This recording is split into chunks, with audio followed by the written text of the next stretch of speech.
as we kick off this work, I would like to first ask members of our work group to introduce themselves. I will read through a list. When your organization is called on, please unmute yourself, introduce yourself as well as your organization. So we will start with the Virginia Department of Forestry. Yeah, this is Ed Zimmer, and I'm the Deputy State Forester here at the Department of Forestry. Welcome, Ed. Virginia Department of Transportation.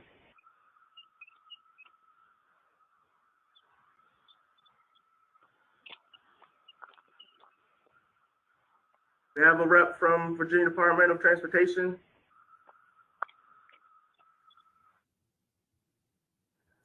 Virginia Department of Wildlife Resources. Good morning. My name is Steve Living, and I'm the Regional Lands and Access Manager for the department, so covering the coastal plain area. Wonderful. Thanks, Steve. Virginia Native Plant Society.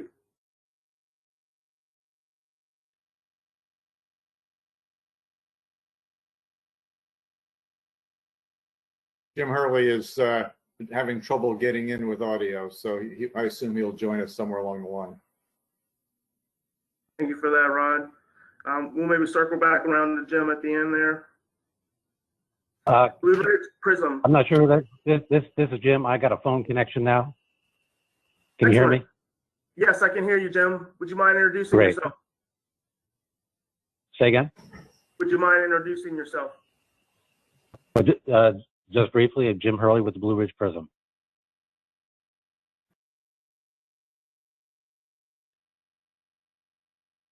Yeah. Audubon Society of Northern Virginia.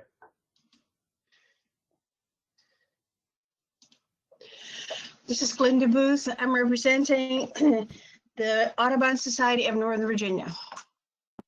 Oh, Nathan? I'm not sure if that was Nathan, but this is Jim Hurley again. I'm representing the Virginia Native Plant Society on this committee. Thank you, Jim. You threw me off there a little bit.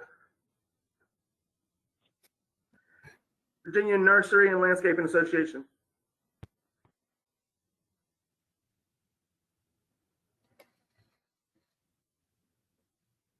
Nathan, I'll start. Neil Beasley, Virginia Nursery and Landscape Association.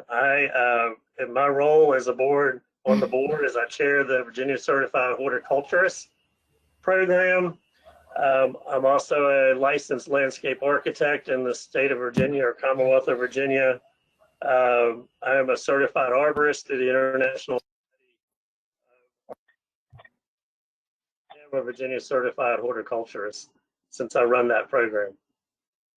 We lost your audio for a second there, Neil. That's all right. I'll speak up. I was just going down. I'm a licensed landscape architect in the state of Virginia. I'm a certified arborist through ISA, International Society of Arboriculture, and a Virginia certified horticulturist as well. Excellent. I believe you have a secondary member who may be joining as well at various times. Is that correct?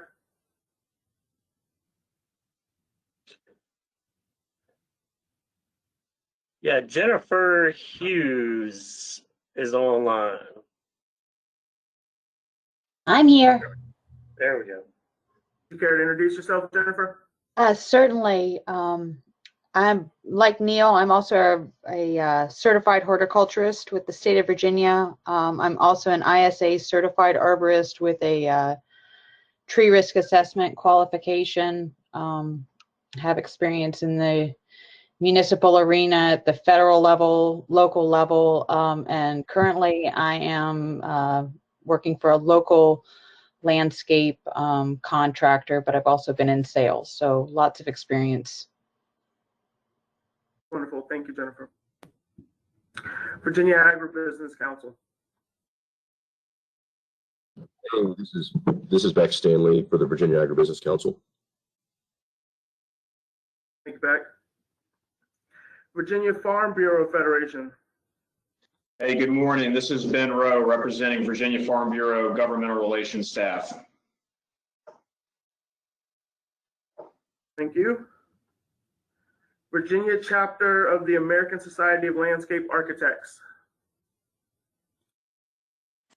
Good morning. My name is David Lasowski. I'm representing the Virginia chapter of Landscape Architects. I'm a certified landscape architect, and I have many years of experience in nursery management as well as landscape architecture.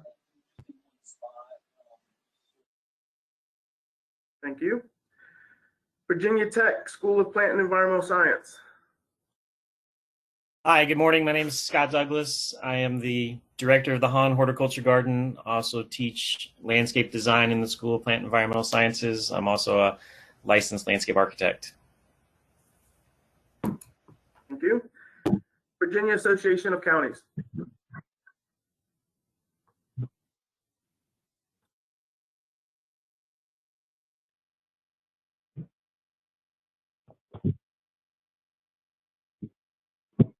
Do we have anybody on call from Virginia Association of Counties? Hey, Nathan, this is Larry. I believe that's Chris McDonald, and he indicated he was going to join, but he'd be a little late. Wonderful. Thank you, Larry. We did invite members from Virginia State University and continue to seek a representative from them. American Hort. Hey, good morning, everybody. Craig Regal-Bruga. I'm Senior Vice President for Advocacy and Research with American Hort. We're the horticulture industry's national trade organization. I have 30 plus years of experience and maybe at least an ounce of wisdom working on these issues. And I'm down in God's country, also known as the Northern Neck, where the scenery is better than the internet connectivity. Growing up in the Northern Neck, I know your pain. The Nature Conservancy. Hey, good morning, everyone. My name is Alex Fisher, and I'm representing the Nature Conservancy of Virginia today. Thank you, sir. Fairfax County. Good morning, everybody. My name is John Burke. I'm the branch manager for natural resources for Fairfax County Park Authority. Thank you, John. Virginia Forestry Association. Good morning, Corey Connors. I'm the executive director of the Virginia Forestry Association. And a new member, Garden Club of Virginia. Do we have anybody from Garden Club of Virginia on the call? Yes, good morning. This is Allison Clock, and I am one member of 3,500 statewide, and I chair the Conservation Committee, which celebrates its 100th year next year. Wonderful. So now that we're all very familiar, Rod, I see that you have your hand up. Can't hear you, you're on mute. Because of the confusion back there, you skipped me. Thank you, Rod. Rod, you're representing Blue Ridge Prism, am I correct? That is correct. I'm the president of Blue Ridge Prism, Partnership for Regional Invasive Species Management, and I have 50 years of experience managing woodland and timberland. Thank you, Rod. With that, you've now been introduced to all the members of the work group. We're going to now move into introductions of staff. As I mentioned, my name is Nathan Burrell. I'm the Deputy Director of Government Community Relations for Virginia Department of Conservation and Recreation. We do have a number of members of DCR on the call. I'll try to make sure that I don't miss everyone, but we have Director Chrisman, Clyde Chrisman, on the line. Clyde, do you want to say anything to the group before we? I'll just say simply good morning and thank you all for all your interest in this very important topic and discussion. And good morning, Delegate Bola. Thank you for joining us. And Nathan, thanks for kicking everything off. Thank you, Clyde. I see Deputy Director of Operations, Tom Smith, on the line as well. Jason Bullock, Director of Natural Heritage. His sidekick, Kevin Hefferman, who is our stewardship biologist. I think I even see our Director of State Parks. Melissa, are you? I think I saw you on here. Maybe you've jumped off. But that is pretty much our team from DCR. I'll hand it over to Larry Nichols, my partner in crime here, Nathan, to introduce you. Nathan, I'm sorry, real quick before you do that, I wanted to introduce Mike Fletcher so that everyone knows Mike. Mike is our board liaison and our FOIA officer, and Mike is our nuts and bolts behind all of these meetings, so everyone knows who Mike is as well. Good morning, Mike.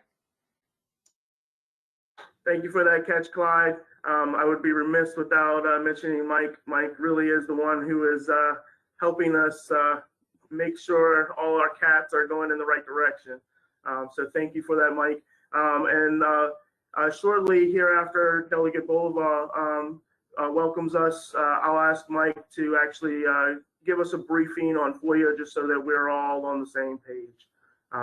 But first, I'm going to hand it over to Larry to introduce himself as well as staff from VDAX. Thank you, Nathan. My name is Larry Nichols. I'm the Director of the Division of Consumer Protection. Been with the agency for, well, I'll just say a number of years, and I was at one time the program manager for Office of Plant Industry Services. Also on the call today, we have Joel Maddox, who is the Deputy Director of the Division of Consumer Protection, and David Giannino, who is now the Program Manager for the Office of Plant Industry Services. And David, you'll hear from David a little bit later as he gives a presentation that will be basically some background information on our Noxious Weeds Law and the associated regulation. So that would be the staff that VDAX has on the call today, Nathan. Wonderful, thank you, Larry. Now I would like to kick it over to Delegate Bolova. Delegate, thank you so much for being a champion of this legislation, and would just like to open it up for some welcoming remarks from you. Great, thank you. And can you hear me okay first? All right, appreciate that. Learn to do that over, especially over the special sessions that we've had. And I just want to say good morning and thank you very much for giving me a chance to say some welcoming remarks. And wow, what an incredible group, a team that you all have put together to address this issue. That's just super impressive. For those of you who I haven't met, and I know that there's a couple of familiar faces out there. I'm David Bolova. I represent the 37th District in the House of Delegates, and that includes the city of Fairfax and parts of Fairfax County. And this is an area that I've been passionate about for a long time. I'm also fortunate to have a number of constituents who get out there almost every weekend and battle and remove invasive species in our stream valley parks. And so know just enough to be very dangerous on the topic. But I wanted to say thank you to a number of individuals and organizations and groups who really pushed for this study. It would be dangerous to name them by name, and so I'm not going to.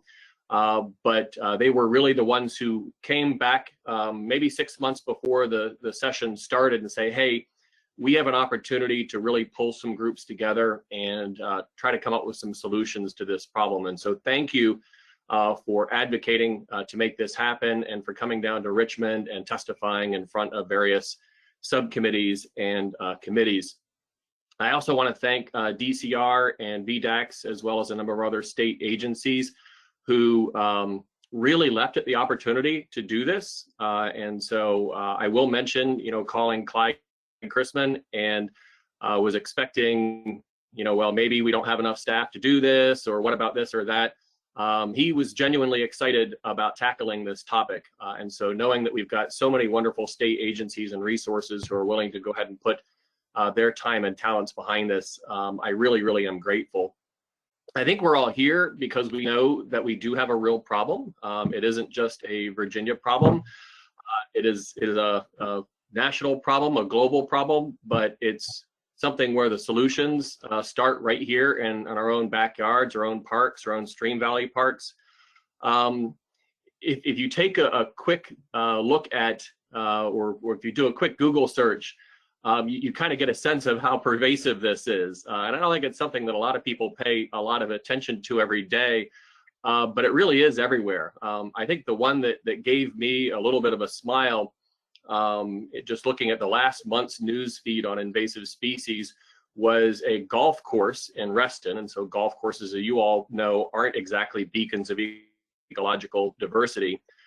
Having to sit down with their homeowners associations that were surrounding them, because they had just spent hundreds of thousands of dollars improving their buffer area that was now being invaded by invasive plant species from the surrounding neighborhoods, including bamboo and English ivy. And so at least for that community, that really kind of hit home from them, because that was going to cost a lot of money to be able to remove all that.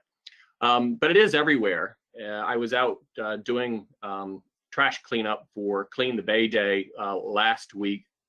I was mostly focused on trash and cicadas, but I did have, as one of our people out there, a master naturalist, and she pointed out within maybe about a 12-foot stretch, at least 6 invasive species that were duking it out. And it was really, it was fascinating to watch, but it was also sad, right? Because you had a whole area that was choked and devoid of any kind of native species or any kind of ecological value. So I know we're here because we recognize that we have a problem, but of course we also know that we are here primarily because we want to come up with solutions to that. And so the solutions aren't always clear. I've been in the General Assembly for 15 years. I've seen people make runs at various pieces of legislation. Some of them have succeeded, some of them haven't. But coming up with the right mix of legislation, of education, it really is going to take a group like this in order to go ahead and make that happen. And so this is a great opportunity to be able to really step back. We've got all the right team members who need to be at the table, figure out what's been done successfully, what can we go ahead and apply to Virginia, and then come up with hopefully consensus and recommendations, because nothing would make me more pleased than to be able to take the recommendations of this body and introduce it as legislation and or budget amendments for the 2022 session. So again, thank you so much. Y'all are great. I'm looking forward to popping in and monitoring your progress, and let me know how I can continue to be helpful. So thank you so much and have a great meeting. Wonderful. Thank you, Delegate. Greatly appreciate your leadership. I'm not quite sure that Secretary Strickler has been able to join us. I do not see him. In any case, I send his warm regards to the group and appreciation for your dedication to this issue. We'll now move into discussions about the work assignment itself, the work we're about to undertake. But first, I would like to hand it over to Mr. Fletcher to give us just a brief overview of Foia. So that way we're all kind of on the same page, understanding what the guidelines are related to how we are to interact as a group. Mike, can you take it away? Thanks, Nathan. Thank Good morning, folks. Just a couple of general comments regarding Foia. I think we've all been through this for about a year now, so we kind of understand what's going on. Generally, Foia prohibits electronic meetings, but special language from the governor and the General Assembly has allowed this while we're under a state of emergency. That's how we're able to meet like this today. So just a couple of notes on the meeting itself. This meeting is being recorded. We are also recording the comments in the chat log. And I would request for that if you have signed on to that, to help us make sure that we have the record, that you put your first and last name on your screen so that we can have that for the complete record. The chat log will be preserved as part of the minutes. We would ask that to help us facilitate this meeting, that you keep your mics on mute unless you're speaking. And in that case, we would ask that the members of the working group unmute themselves when they wish to participate in the conversation. If you're here as a member of the public, if you would like to speak, please make a note either in the chat log. You can either put just that you'd like to speak in the chat log, or you can use the raise hand function, or you can add your comment in the chat log. There will be time for a public comment at the end of the meeting. I believe that's pretty much it, unless there are any questions. I think that that covers it, the basics anyway. Thank you. Any Mike, this questions is to Mike. members of the work group for Mike? This is Glenda Booth. Just clarify for me, the members of the committee, if we want to make a comment or ask a question, how do we do that? You can, the members of the committee can unmute themselves and comment for that. But again, members of the public, please just note that in the chat log and we'll call on you at the appropriate time.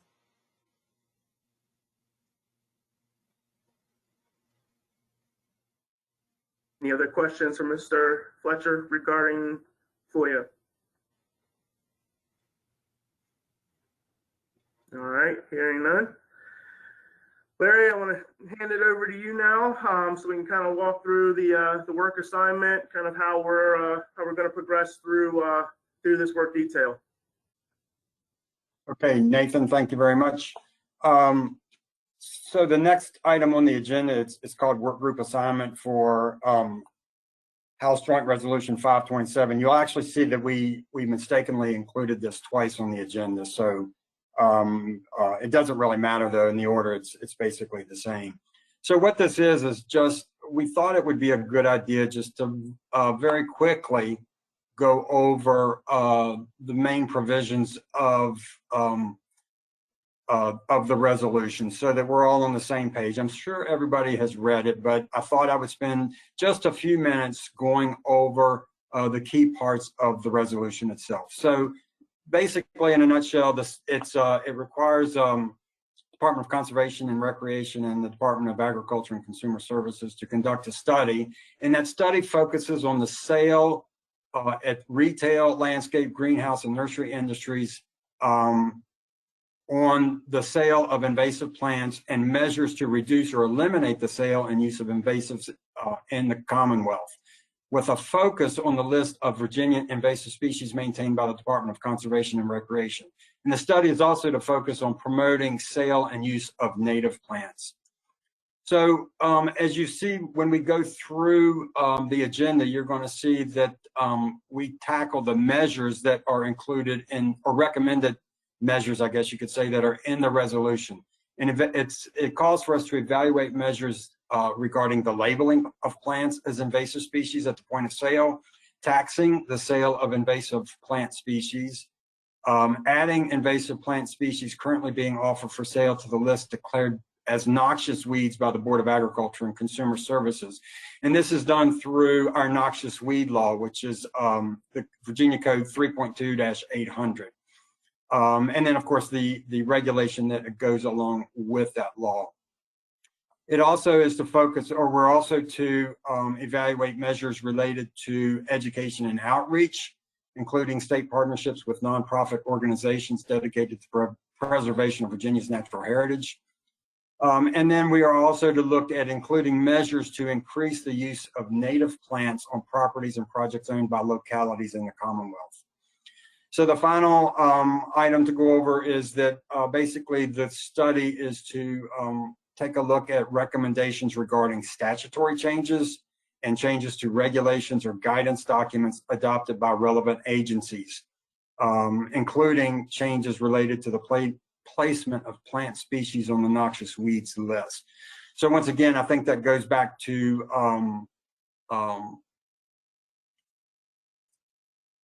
3.2-800, which is our noxious weed law and the noxious weeds regulation. So that really, just in a nutshell, is what's in House Joint Resolution 527. Once again, we thought it'd be a good idea just to briefly go over that with you today. So that now leads us into the next item on the agenda, which is we wanted to take some time and actually review Virginia's Noxious Weeds Law and the Noxious Weeds Regulation. So for that, I'm going to turn this over to David Giannino. He's our program manager for the Office of Plant Industry Services, and he's going to give that presentation. And Mr. Fletcher, I don't know if you have to do anything to allow David to share his screen or not, but I'll turn it over to David at this time. David?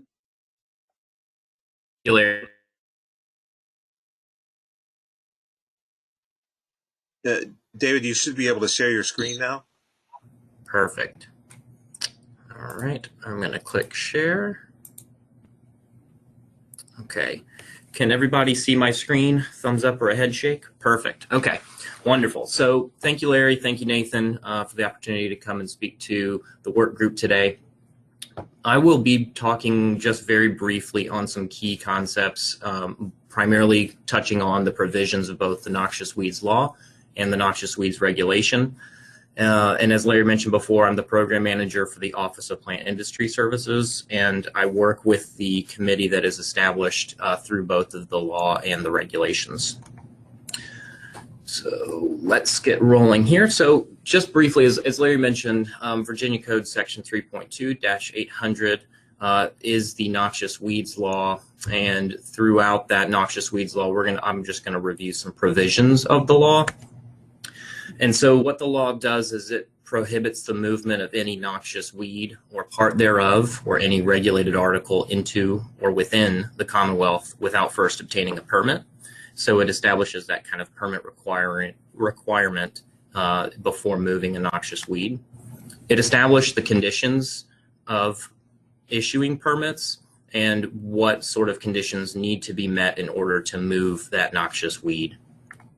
It also describes the charge and establishes a noxious weed advisory committee that the Board of Agriculture would then set up through the regulations. So I will get to that just shortly. All right, and then it authorizes the Board of Agriculture to adopt regulations to carry out provisions of the Noxious Weeds Law. Can everybody see the slides as they are progressing? I did just receive a comment. No. Okay. No. No. No. No. Okay. So let me try to unshare and then I'll reshare because I want you all to see the information that is being presented. Okay. How about now? Can you see the lines of text through the screen? David, we can see the slide that starts with Noxious Weeds Law 3.2-800. Mm-hmm. And do you see all the bullets below that as well? Yeah. Okay. And then can you see now I'm on Noxious Weeds Law with definitions at the top? No. I can see just the heading at the top, the bullets underneath. I see it. There you go. Okay. I'm going to leave my mouse, so ignore my cursor in the corner. I just want to make sure that I have it advancing. So a key piece that I wanted to bring up to the work group is some definitions, and primarily we want to focus on what a noxious weed is defined as under code. And it means any living plant or part thereof declared by the board through regulations under which are detrimental to crops, surface waters, including lakes or other desirable plants, livestock, land, or other property, or to be injurious to public health, the environment, or the economy. So that's kind of the important piece when we talk about noxious weeds versus invasive species. It has this injurious to public health, environment, or the economy concept. And then also it excludes when these plants are in state production and are also commercially viable or are commercially propagated in Virginia. It also defines what a regulated article is, which includes any article that could be capable of carrying a noxious weed through the state. So that could be other plants, material like soil, logs, or other things that could be capable of moving those plants through the Commonwealth or into the Commonwealth. And then it also defines what a permit means, and that the permit is authorized by the commissioner to provide for the movement of regulated articles, which would include the noxious weed, to restricted destinations. And it establishes that there are limited handling, utilization, processing requirements, or the movement is for scientific purposes like research. So those were the major provisions of the law that I wanted to go over, and then moving into the regulation, which was established by the Noxious Weeds Law. And this provides the regulatory framework to carry out the provisions of the Noxious Weed Law. And they include regulating the movement of the noxious weeds in regulated articles. And then it also outlines conditions required to issue those permits. So it specifies even further what conditions must be met in order to move a noxious weed. And then this establishes the Noxious Weed Committee. The regulations list out the components of the committee, how the committee is to operate, the charge of the committee, and who the members that make up the committee. It also describes how a noxious weed is to be added to the list. And then it also categorizes the listed noxious weeds. So when you look for Virginia's noxious weeds that are currently listed, they will be listed under the regulation and not under the law. So just in brief discussion about the committee, the Noxious Weed Advisory Committee was established to assist the department, in this case VDACs, in the evaluation and risk assessment of plants that should not be may be declared as noxious weeds. And it's comprised of members from agricultural, horticultural, and environmental industries, as well as representatives from land-grant universities in Virginia and also other relevant executive branch agencies, many of who are also associated with this work group. The organizations and representatives are listed in the regulation, and just briefly I will put the members up on the screen. There are 16 organizations currently listed. The regulation lists Department of Game and Inland Fisheries, but that is now renamed as Department of Wildlife Resources. So the committee specifically looks at assessments that are submitted. These are filed through what's called the Noxious Weed Assessment Tool, and this was developed by the committee. And what it does is it asks 23 scientifically based questions that focus on the impact that that weed or plant species would have on either the environmental conditions, economic impacts, ecological impacts, biology of the plant. And these are just a few of some of those considerations that are submitted in those assessments. And it's required that information gathered through those assessments be accompanied by scientific articles. And so it is really, the assessment tool was developed to make sure we were capturing true impacts and also real science. This assessment tool is open to the public, so it's not only a committee member driven tool. So anyone in the Commonwealth of Virginia can submit an assessment. It is pretty laborious, but it addresses a lot of different aspects of plant species. And I will just post a real quick picture. The online version of the assessment tool is posted on DCR's webpage. If you were to scroll down on this webpage, you would actually see a begin. You can enter your information and begin answering the questions. It's also on VDAC's website as well as a PDF that is a fillable PDF. However, the online tool on DCR's website is a little bit easier to follow. And so once assessments are submitted and completed through that tool, the Noxious Weed Advisory Committee meets at least once annually, and the committee reviews these assessments, and they review them and discuss the noxious weeds submissions. They look and see if the plants are being grown in the Commonwealth, are commercially viable, what's their impact in Virginia. They discuss and review its either use or its impact that it will have on the state. And then once those discussions and evaluations have been completed, the committee makes recommendations on whether or not that plant species meets the definition and how it should be categorized. That list of recommendations is proposed to VDACs or given to VDACs, and VDACs makes the recommendation to the Board of Agriculture and Consumer Services through the regulatory process. And this regulatory process that we use is the standard regulatory process, so the three-stage process. And just as kind of wanted to provide a little example and a mini timeline capture here, the most recent regulatory process that was initiated was in March of 2018. We began the NORA at that time. After the NORA was complete, we proposed to add 1 plant species to the Tier 2 list, and then we would propose to add 5 plant species to the Tier 3 list. And then we made some technical changes as well, just to the language of the regulation. And then that became effective July 2020. So beginning in March 2018 to July 2020, that took about 2 years and 3 months approximately. And, you know, the regulatory process, I don't have more pictures underneath the guide here, but there are timelines that are outside of the agency's control, where when we submit the information, it goes to different parts of the regulatory process, different bodies, and they have their own internal reviews as well. So that's kind of a little picture of how noxious weeds are reviewed, assessed, recommended to be added to the list, what the regulatory process looks like.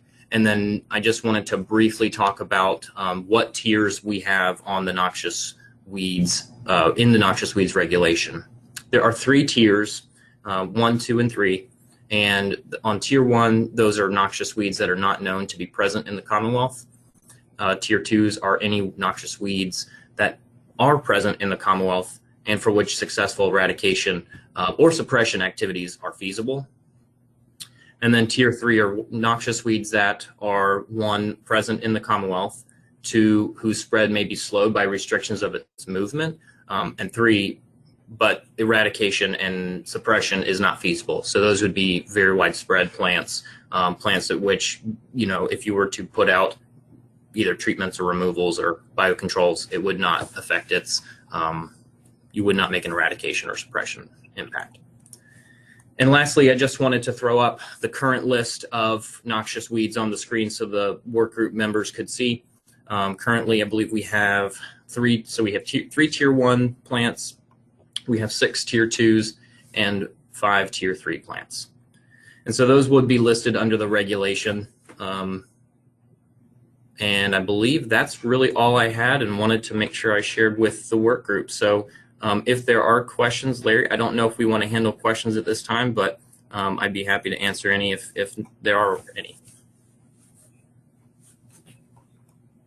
This is Linda Booth. I have a question. You showed, I believe 18 plants on the current list. How long did it take to get those 18 listed?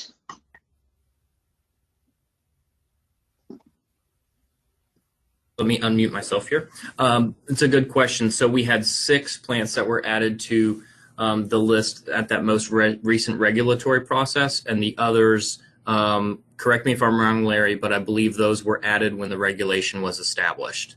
And so that was through that establishment process. Am I correct there? Yeah, this is Larry Nichols. I don't remember the exact number, but we had a number of them that were included when the regulation was initially established. And then, yeah, David's right. Whatever was on the list that was initiated in 2018 was then added for the total that's on there now. So Glenda, that would be 2 years and 3 months for the 6 that were most recently added. Out of a potential, how many noxious weeds under each of those tiers? I mean, maybe you can't answer that now, but there are hundreds, right? David, this is Kevin. I'll be addressing some of that in my presentation. Okay. Thanks, Kevin. Yeah. So just to make sure I'm understanding the way the regulation is framed.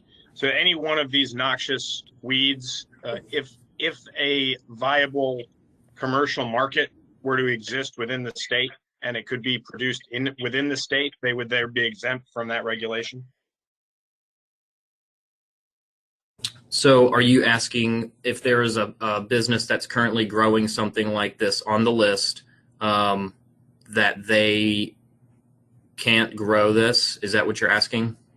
But I'm clarifying that they would indeed be allowed to continue, that it would be exempt from the regulation because it is a viable commercial production. I think what we have done in the past, and Larry, you can correct me if I'm wrong, but we have looked at, and I'll use this as an example, and this may not be the best example, but golden bamboo is there are businesses in Virginia that currently grow golden bamboo and sell golden bamboo. The committee has reviewed assessments submitted for that plant species, but because it was being produced and commercially viable in the state, it did not meet the definition of a noxious weed, and therefore it could not get added to the noxious weed list. So we start looking at when a plant species comes to us to be assessed and recommended, we look first to see if it's being produced, and if it is, then it does not meet the definition of a noxious weed, and therefore it cannot be added to the list. Okay. And once so listed, it can't go into production. So you can't, something isn't removed from the list because a nursery is able to find a commercial market and begin to produce. It would be prohibited because of the regulation at that point. That's my understanding, Larry. Am I correct in that? That is correct, yes. Okay, just trying to understand the nuts and bolts. Thank you. Yep. That's it.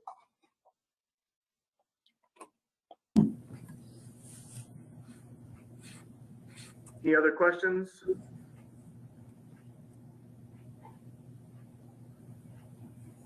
All right. Hearing none, we're going to now move into a presentation on the Virginia invasive species list that is maintained by the Virginia Department of Conservation and Recreation. Kevin Hefferman, who is our stewardship biologist, is our lead regarding invasive species and has prepared a presentation for us. So Kevin, take it away. Okay, let's see. Suddenly GoToMeeting is asking me something. I need to share my screen though. Oh, it wants something about accessibility. Yeah. All right, hold on. Sorry, these platforms seem to change every time we use them. Go to, okay, should be good. All right. Uh-oh, it's asking me to restart.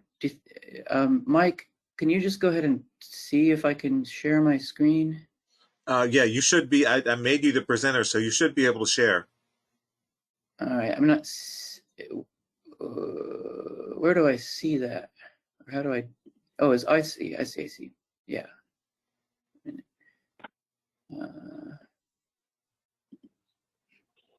It's asking me to restart, so I'm gonna have to come out and come back in again. Sorry about that.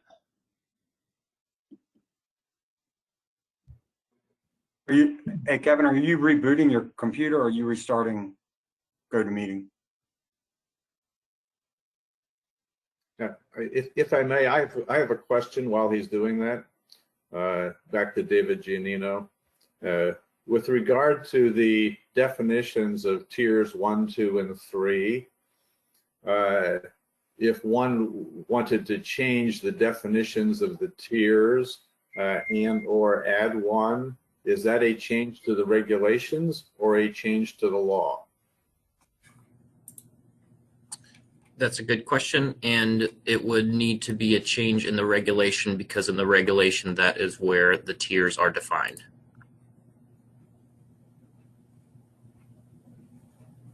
So this is Jim. So that David would mean that such a change would take 2 to 3 years. That would be through the NOAA process. Yeah, if we want to kind of, I guess, associate it with a previous regulatory process, it would take however long the regulatory process took, and in the most recent one, it took 2 Well, this is Glenda, and back to years. Rod's question. I would hate to give it a time frame because there are things outside of our control as far as timeline. But this is Glenda, back to Rod's question. That language about commercial viability is in the law, isn't it? I'm not looking at the law, but isn't that in the law? The definition of a noxious weed is in the law. That is correct. Right. And the commercially viable is, that statement is in the law, the Noxious Weeds Law. But this is Larry. Just to clarify, we're talking about different definitions here. The definition of a noxious weed is in the law, and the different tiers are further than, or the different tiers are defined in the regulation. Does that help, Glenda? Yes, and I think we should revisit this at the next meeting, but go ahead. I know this is all preliminary. Well, it is preliminary, and remember that part of the task of the work group is to look at statutory and regulatory changes. And the next agenda item after Kevin, I believe, is I'm going to go over what we have kind of mapped out as a way to look at the statutory and regulatory changes. Mike, I think I've hit all the settings. I know on this side, it's my share screen button is still sort of grayed out.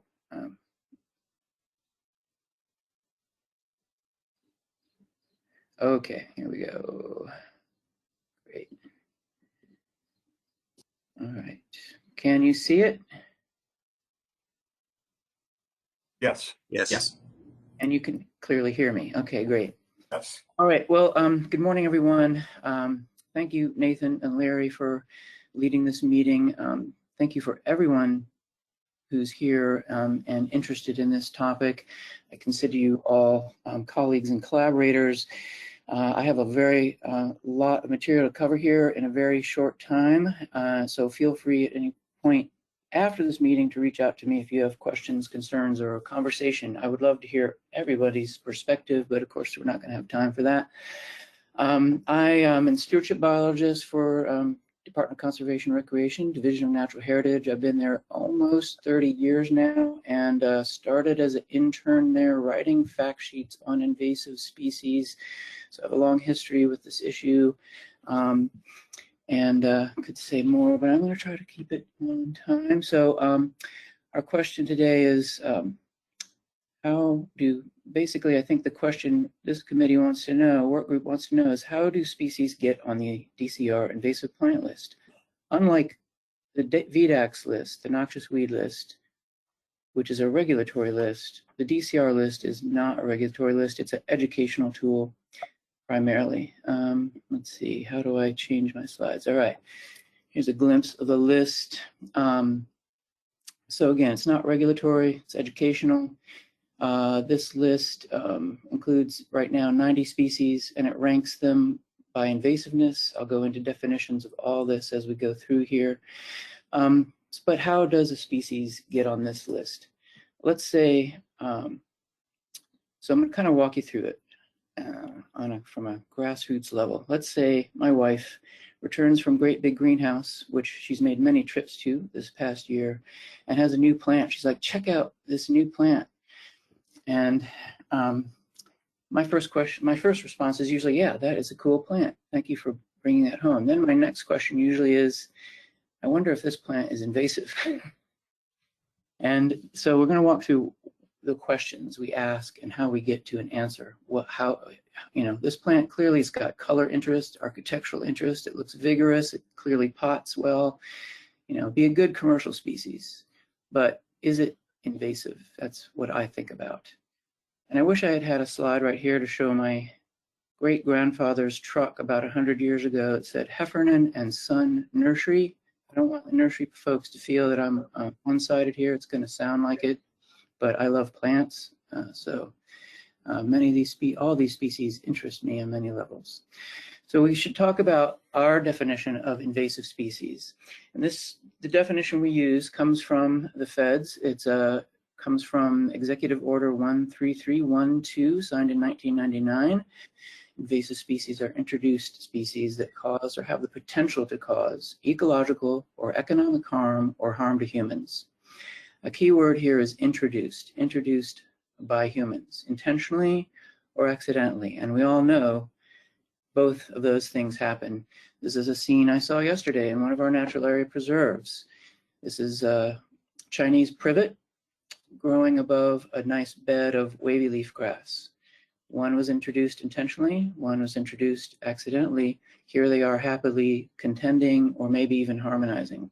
Some invasive species do help each other. Sometimes they compete against each other.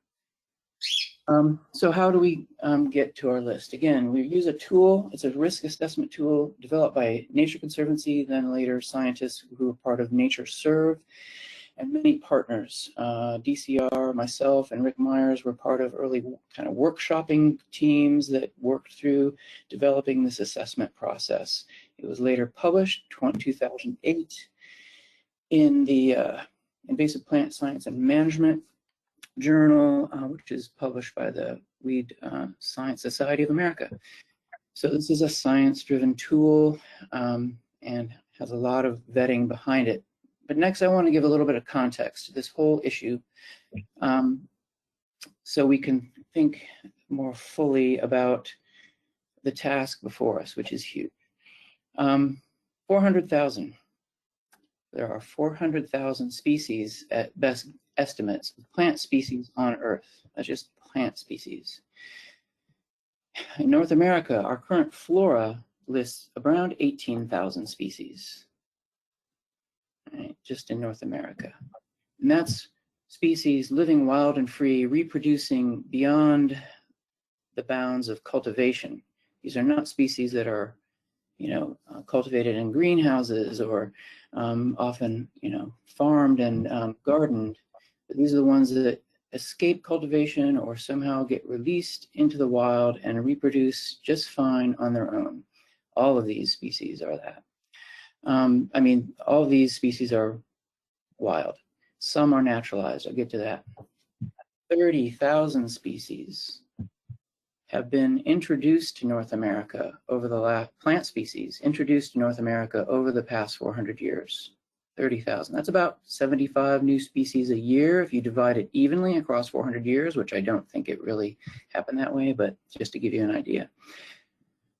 5,000 of those species that were introduced to North America escaped cultivation, jumped the fence, snuck out, and started reproducing on their own and doing what they do. And many of them live innocuously and under the radar. Some, like Japanese honeysuckle, become quite evident that they're out there and doing their thing. So that's naturalized species. 500 species, this is very much a ballpark number. I just rounded it off from just looking at a number of different lists and things out there. And if you ask a different person, you'll get a different number. But invasive plant species in North America, plus or minus 500 years. It really depends on who you ask and what definition they're using and how well their definition of those species is backed up by science. Let's look at Virginia. Virginia has 3,100 plus species of plants, vascular plants, in our Commonwealth across our numerous ecological regions.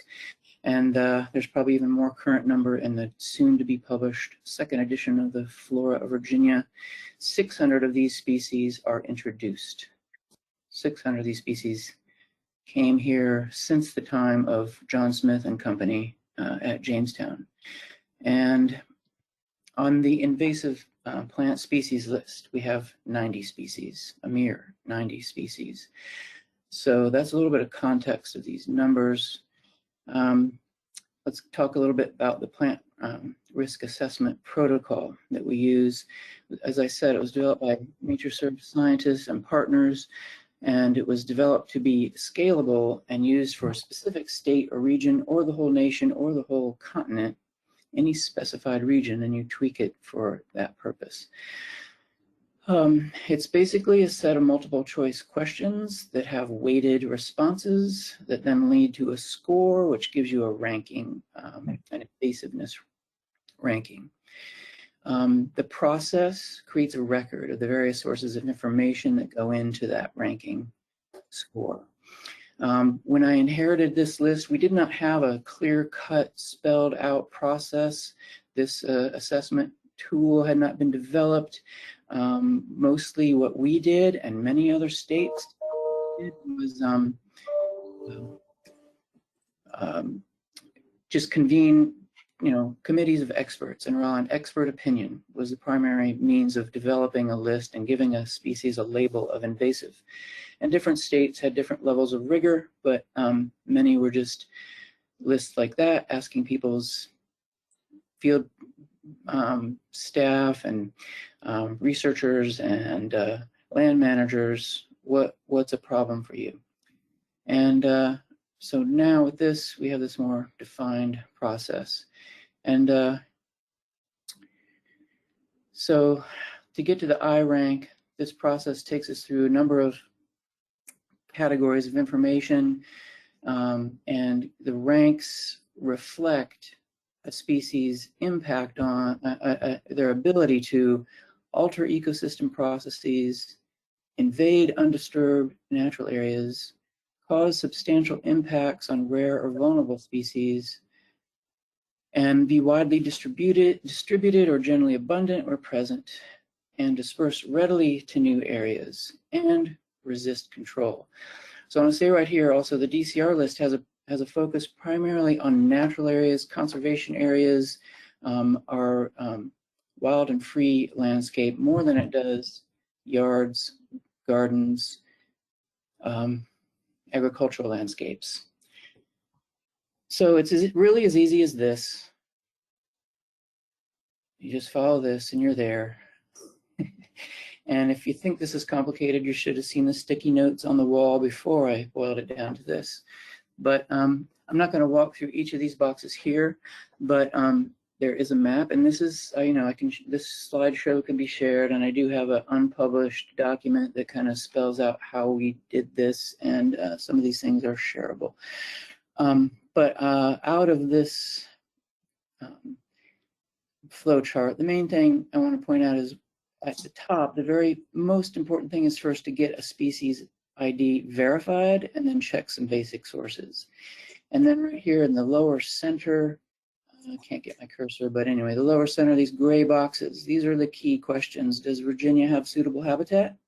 Does the species threaten natural resources in some way? So that original definition, causing ecological harm, economic harm, or harm to humans.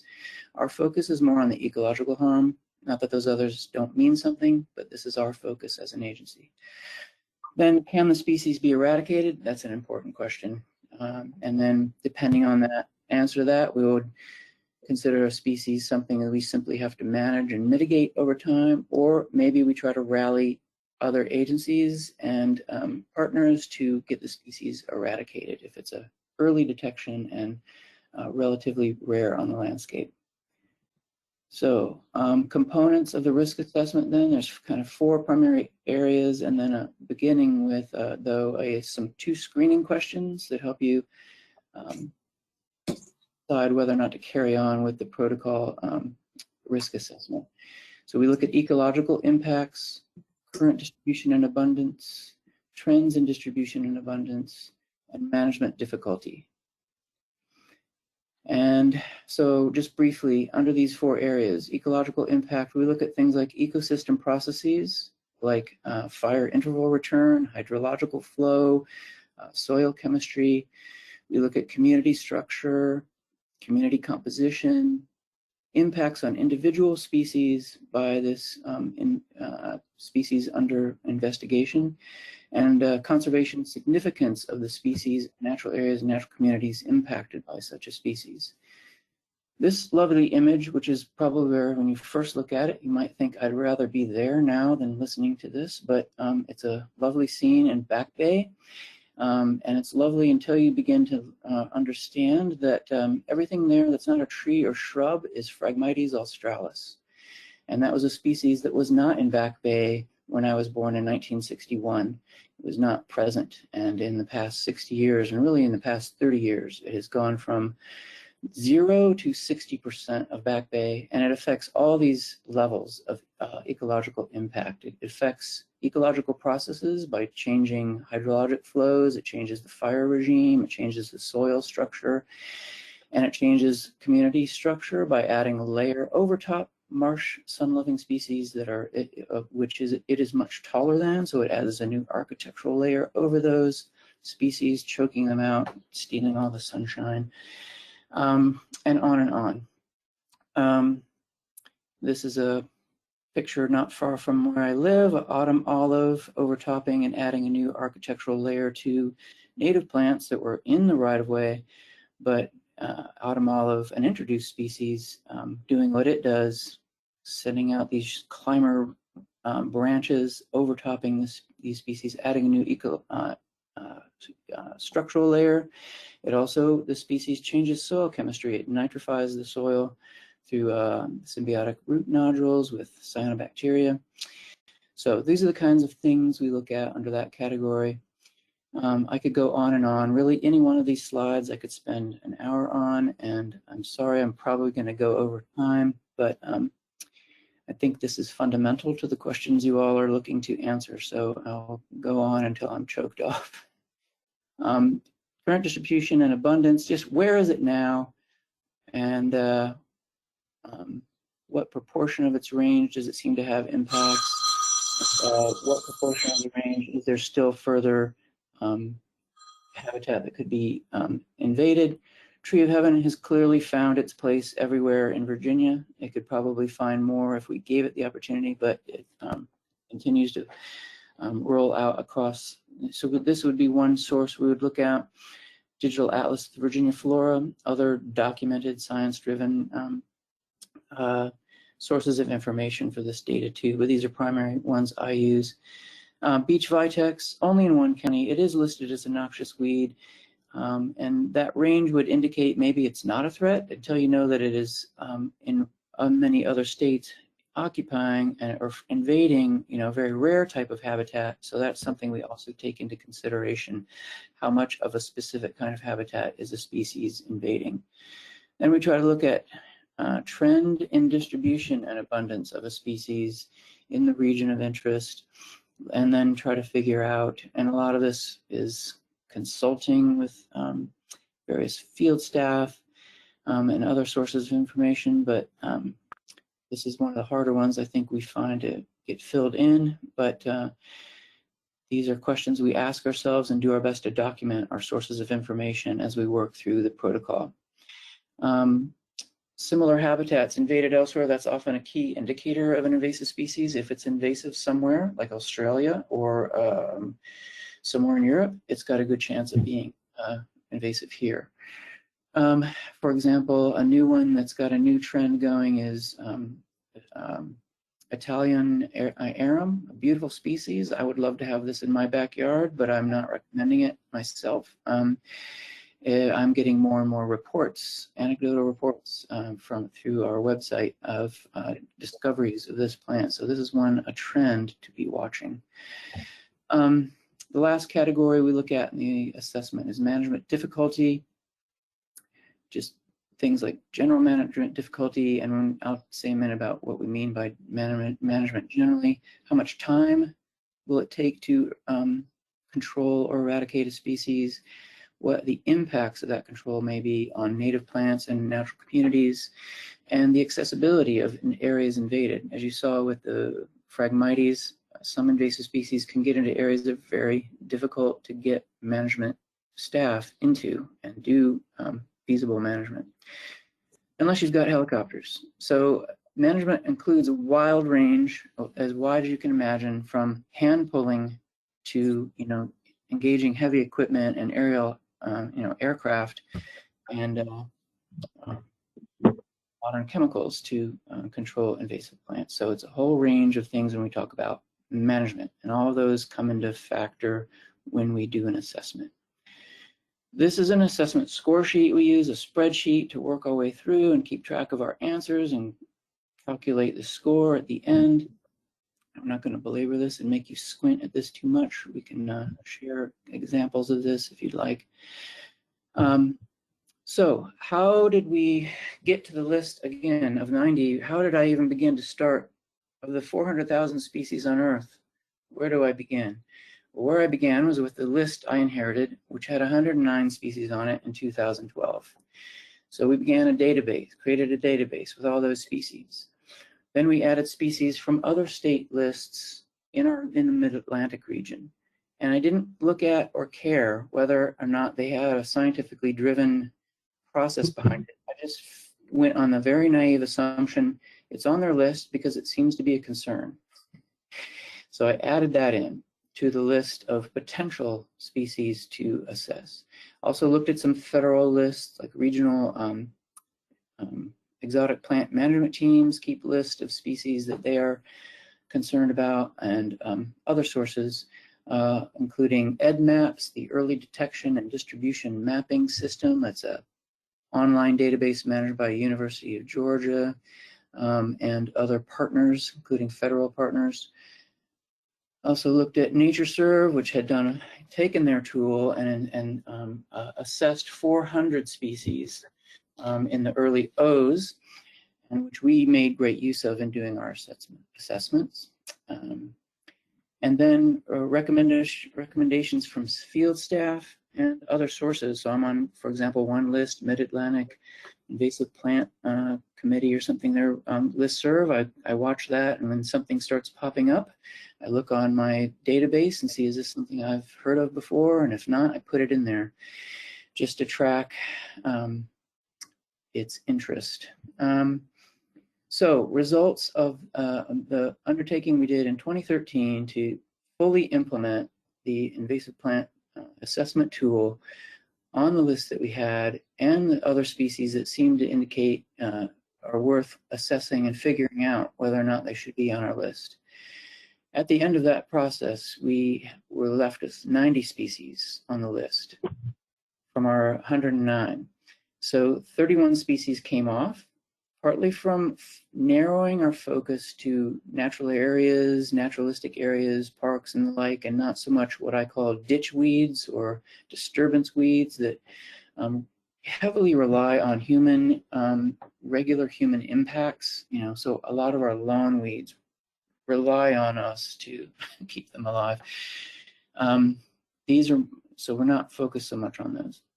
We added 12 species. 8 of those were early detection, not well established if here at all in the state, but we thought worthy of bringing people's attention to. Again, this is an educational list, and we're trying to focus people's attention and understanding.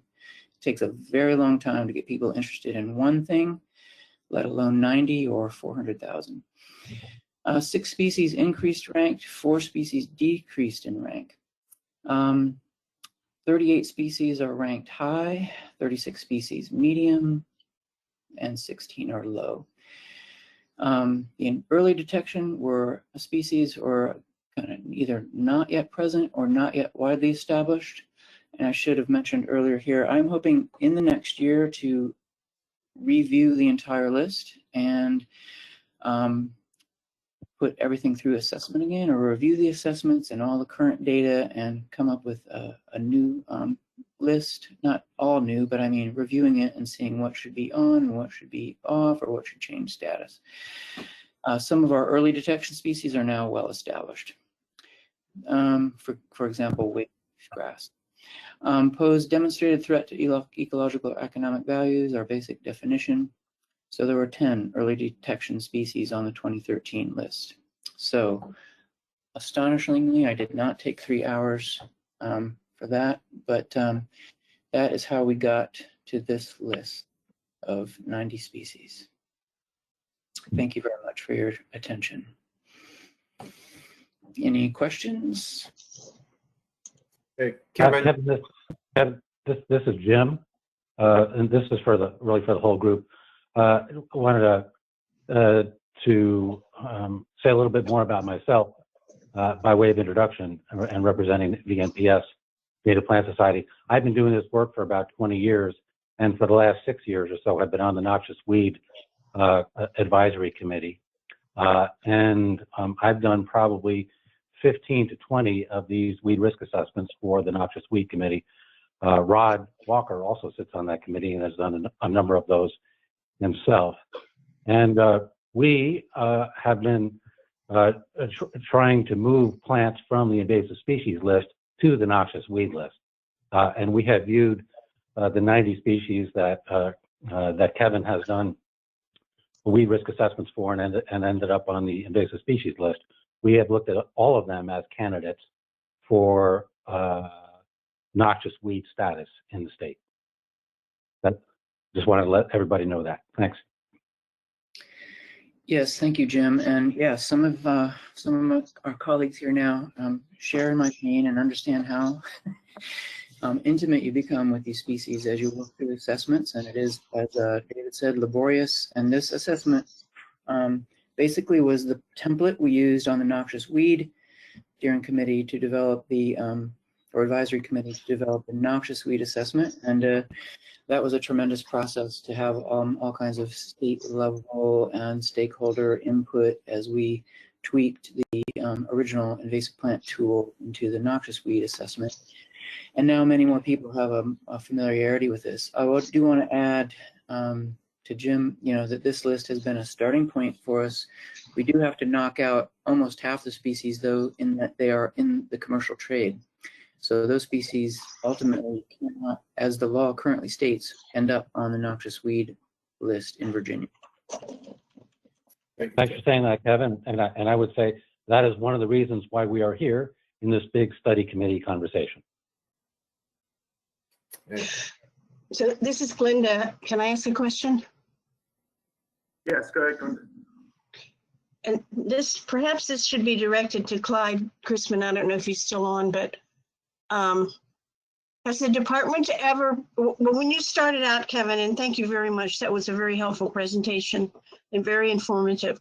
And when you started, you were very clear that this is an educational tool, an educational process, and not a regulatory process. So my question is, has the department ever proposed putting this into law in some form, or merging it with the Noxious Weed Law, or revising the law and giving your program more strength? Glenda, this is Clyde. I'm here. Thank you for that question. I'll answer it by telling you the journey that Senator Hanger went on with legislation directed specifically at bamboo, and I know there's some folks on here that can help with that, but I think that that's instructive of the legislative process. I want to say it took Senator Hanger 3 sessions or maybe 4 sessions that he came in with legislation to, and that was specifically targeted at as I recall, running bamboo. And at the end of the day, because there was a lot of opposition to the legislation, and as a result of the iterative legislative process, the compromise ended up being the existing local model ordinances that we have to allow localities to address bamboo issues from one neighbor spreading to another, for example. But what I'll say is it was after going through the legislative process, it did not have the teeth similar to I think the type of thought process you were having as far as that's concerned. But what I can tell you, having talked, and I don't know that Delegate Bulova is still on, but having talked to both Delegate Bulova and Senator Marston, they are very interested in continuing that dialogue that you just sort of, I guess, initiated there. I will say this, that generally speaking, VDAX has had the more regulatory role, and I do think that VDAX is the more appropriate agency rather than DCR for that, and I'd be happy to hear VDAX thoughts on that. But again, it's going to take momentum within the legislature in order for us to be able to have, and hence I think the entire intent behind the reason we're having this meeting today and the legislation that Senator Marston and Delegate Bulova, I think they would like to hear some recommendations coming forward as to how we might be able to continue to move the ball on this issue. So I hope that answered your question. Well, it does somewhat, and thank you very much. And I know they're interested, and that's partly why we're here, and I'm glad we are here. But you and I have discussed this before, but I think the executive branch can propose and the legislative branch can dispose. In any case, that aside, now I've lost my train of thought. I'm sorry. Oh, that legislation does take a long time. You said it took 6 years on bamboo. Well, it took women hundreds of years to get the right to vote. Now I'm hoping we're not waiting hundreds of years here to solve this problem. But I don't think the fact that it takes a long time should be a deterrent. I think we should keep trying. Hey, this is David Bulova. If I could just jump in really, really quickly. And I guess, as Clyde and others know, the interesting thing about the legislative process is sometimes it can be slow as molasses and can take, 3, 4, 5, 6 years.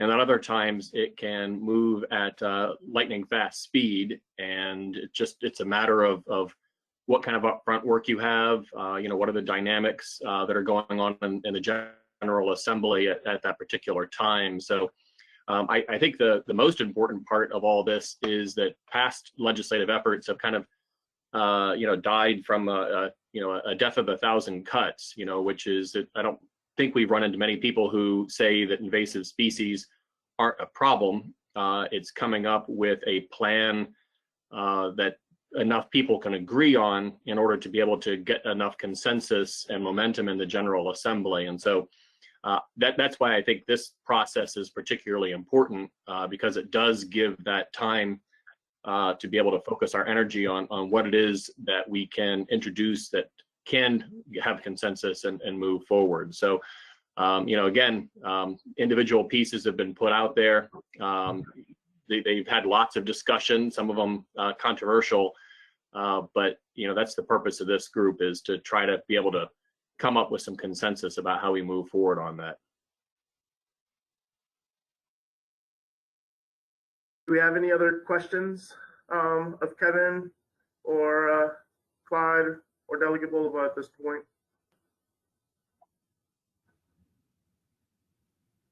Steve, you're muted. A quick question for Kevin, kind of a technical question about the assessment.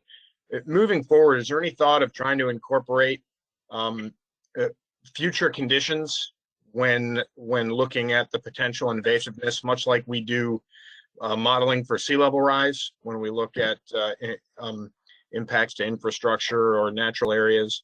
A change of 1 degree Celsius could have a pretty significant change in distribution of some plant species that are currently kind of knocking at our door from an invasive standpoint.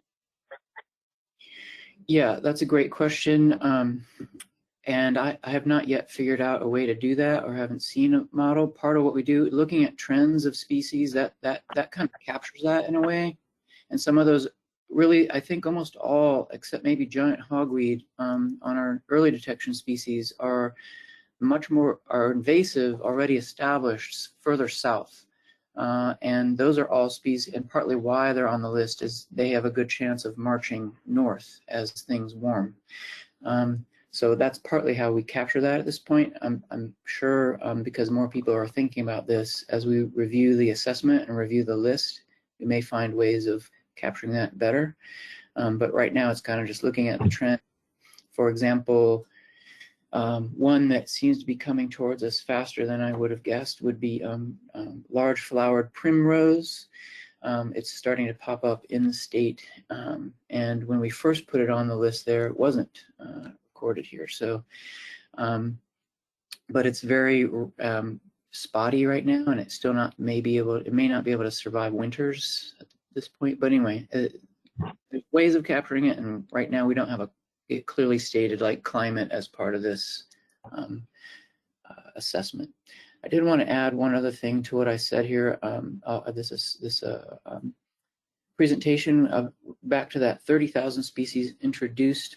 I can get a source on that if you want, but about that number, that is why we do focus on invasive species that are introduced, because that is at a rate like climate change, unprecedented in Earth history. So introducing 30,000 new species to new habitats over a short period of time, really 150 years, that is an unprecedented ecological event and requires a certain kind of focus. There are species I know that people complain about that are native and might grumble and call them invasive or a weed and so on and so forth. I feel your pain, but the reason I just wanted to lay some of this out because people are coming from so many directions, and so I just wanted to. I've heard this complaint before. Why aren't we counting other native species? It kind of requires a certain kind of focus on the threat we are actually causing ourselves, and have a great ability to change, unlike species that evolved here and have their own ways of adapting to our activity. Not saying there couldn't be a singularity some point in the future that all these kind of come together under troublesome species or whatever. Anyway, I wanted to add that piece. Any other questions for me? Kevin, this is Jim, and this would be partially an answer to Steve's question. In preparing for this process, I discovered that there is a network of public gardens, largely centered in the Midwest, but also including Blandy State Arboretum, that are tracking the potential invasiveness of plants that are in the trade already in North America.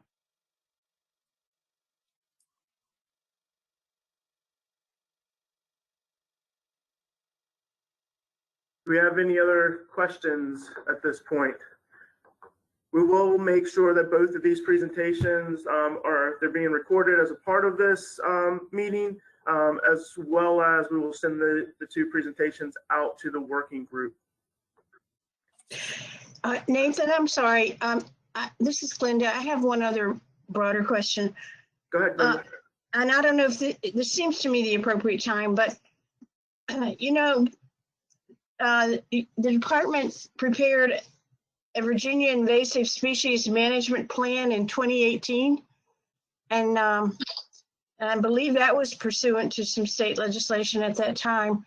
I hope that someone at the next meeting could review that with us and give us an update on the status of implementation of that plan. Yes, Glenda, we can weave that into to our next meeting.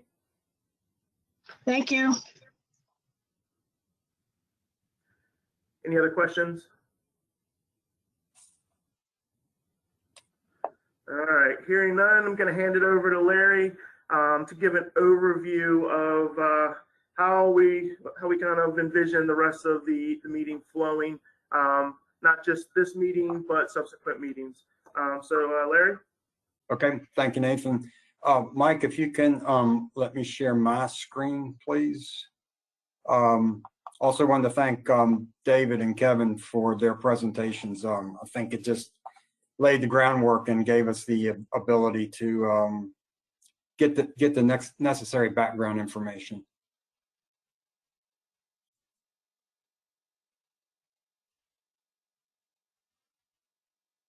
All right, I think I'm sharing the proper screen. Do y'all see the meeting agenda in front of you? Yes. Yes. Yeah. Okay, good.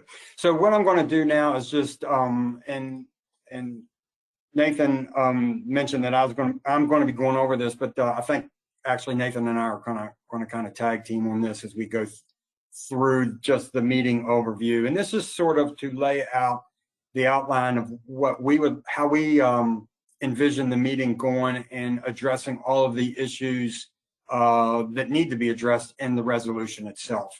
So you can see that we are now on the agenda. We're now down to, we're finishing up section 4 on background information, and we're ready to go over the meeting overview.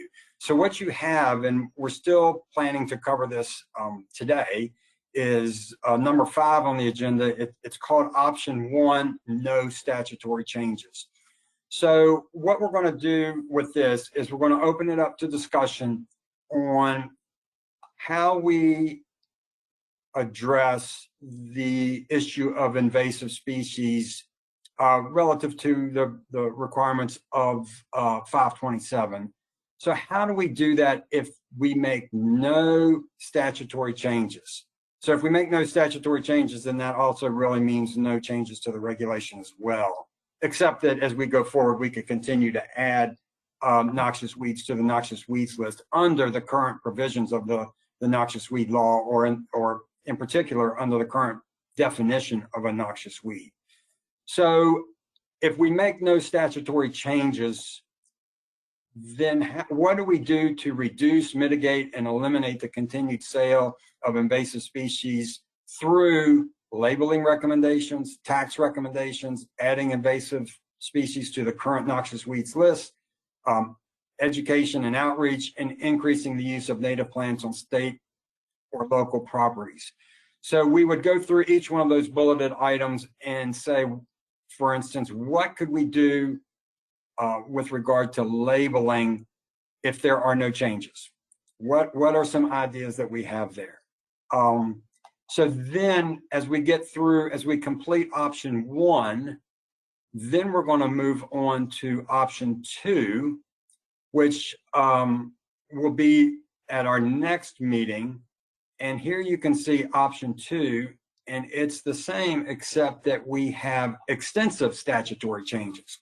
So this is where we open the floor to you as a work group and say, what changes would you envision making to, in particular, the Noxious Weeds Law?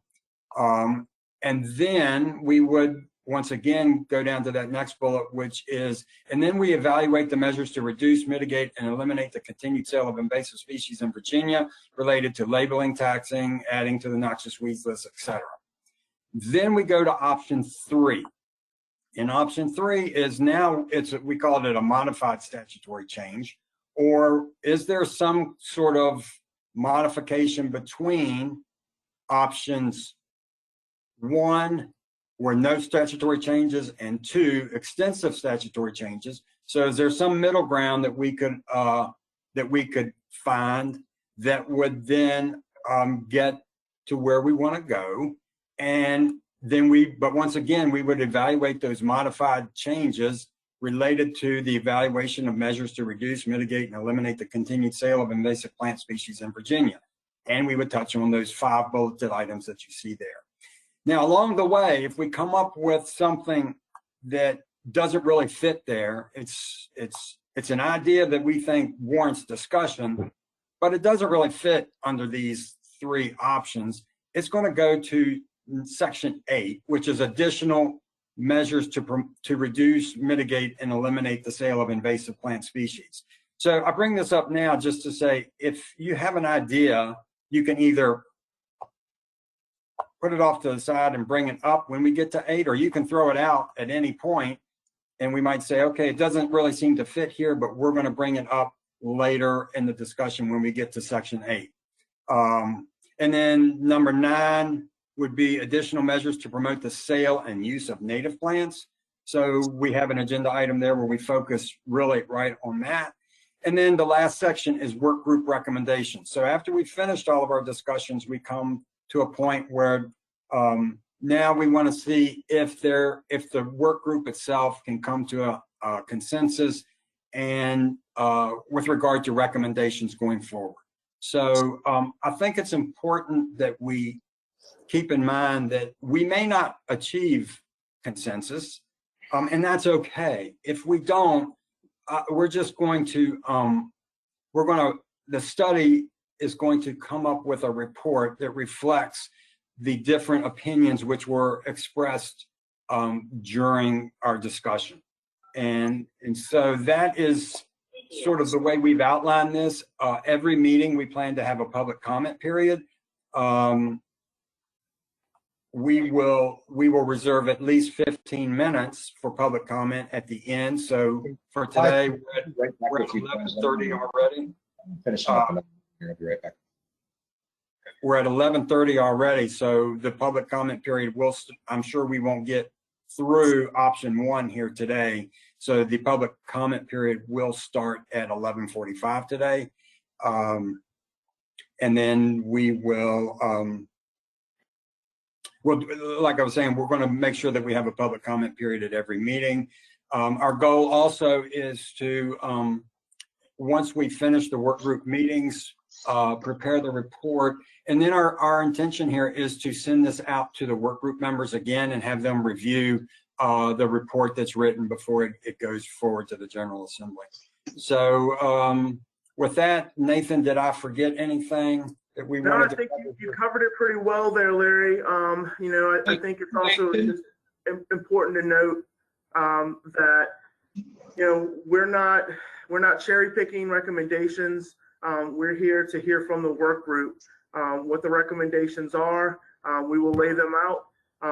As you saw, we will work to build consensus, but it's also not necessarily expected.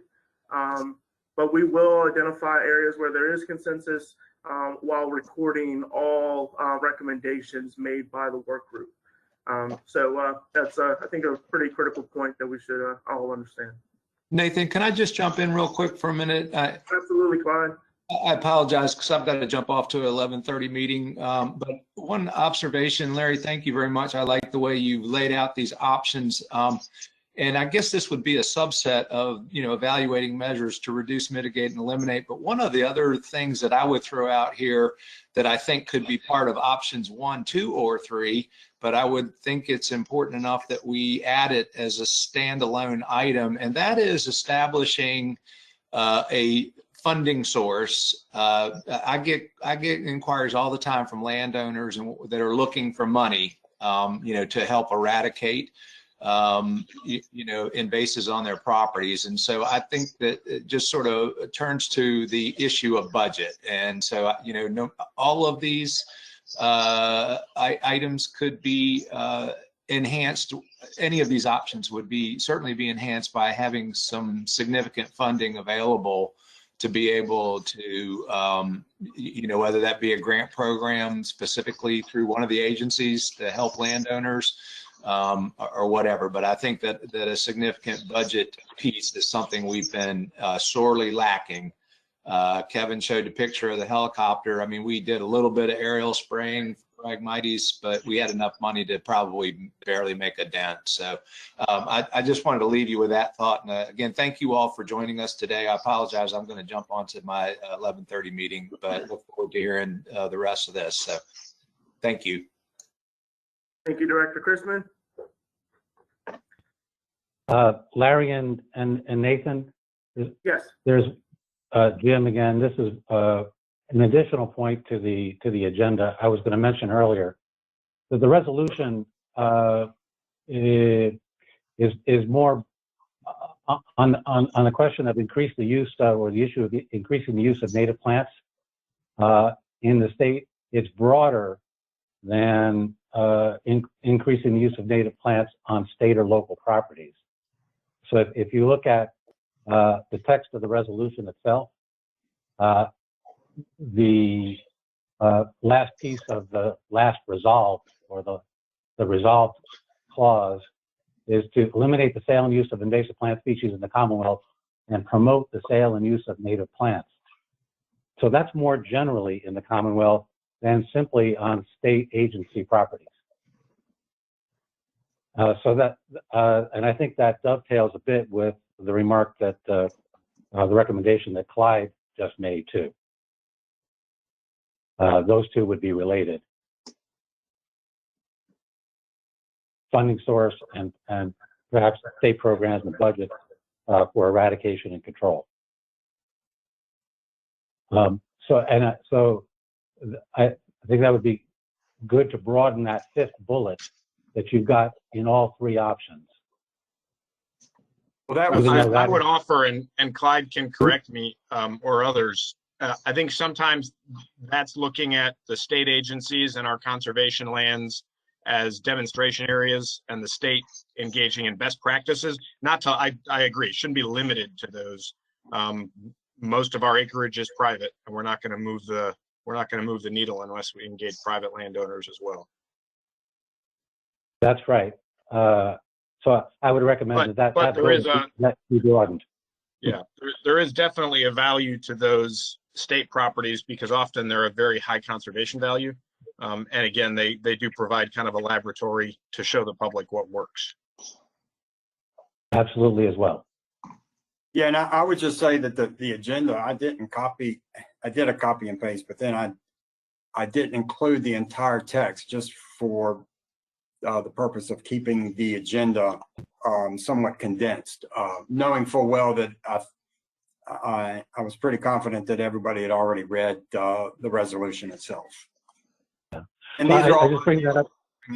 I bring that up because I think that there will be some points of agreement in the back and forth in the negotiation that would be anchored in the broader approach to the promotion of native plants and the reduction of invasive plants statewide, and not just in the natural area preserves. Okay, so Nathan, I think if we've covered everything over meeting overview, we don't have much time left, but I guess we go ahead and the 10 minutes we have left and go ahead and get started with option 1. And I think you're going to. So we've got about 9 minutes at this point before we need to move into public comment. But I would like to go ahead and open the floor under option 1, no statutory changes. I will lead off by saying that we will make adjustments to subsequent meeting agendas based off of how far we've made it today. And so more than likely our next meeting will begin again with option 1, a review of any comments or questions that have been made at this point. But let's go ahead and step into it. I do see that Jennifer Hughes has put a comment into the chat related to tax recommendations. So I'll go ahead and let Jennifer open up, and we can go from there. Thank you, Nathan. Just as far as, because I've heard some buzzwords like funding source, budget, and that's always a constraint across the board. But as far as tax recommendations, and this may be a little broad spectrum and need refining, but some of these nurseries, growers that want to participate in the growth and dissemination of invasive plants, maybe there could be some kind of permit that would be revenue generating that could be put in place, and then as the nursery inspections occur, just some oversight into the spreading of the species, mitigation efforts that need to be made near the nursery to control the species pouring out into the community. But that could be something potentially that could create some kind of cash flow, or should be considered, in my opinion.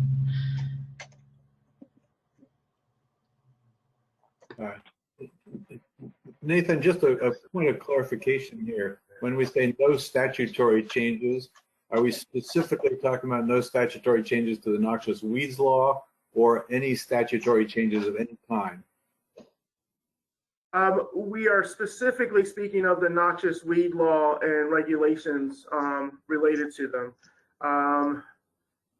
That, understanding with no changes to the law or regulations, that may push us to rely more heavily on other methods to reduce, mitigate, or eliminate the sale of invasives, i.e., education, some discussions around maybe taxing, and what that may look like.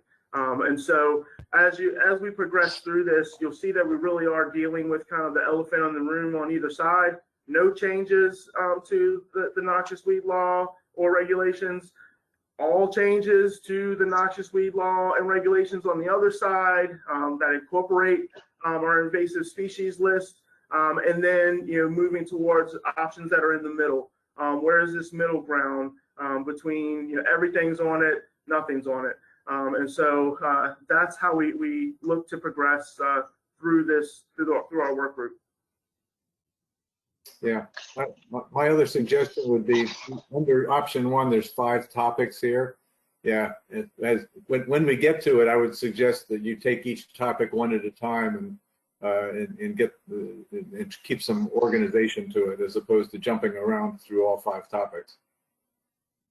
Thank you for that suggestion, Rod. And yes, I tend to agree with you. However, we did have a member of the work group that offered up a suggestion, fairly early on. So wanted to make sure that we did hear her. This is Glenda. I agree with Rod, but I also want to make 2 other points about this process.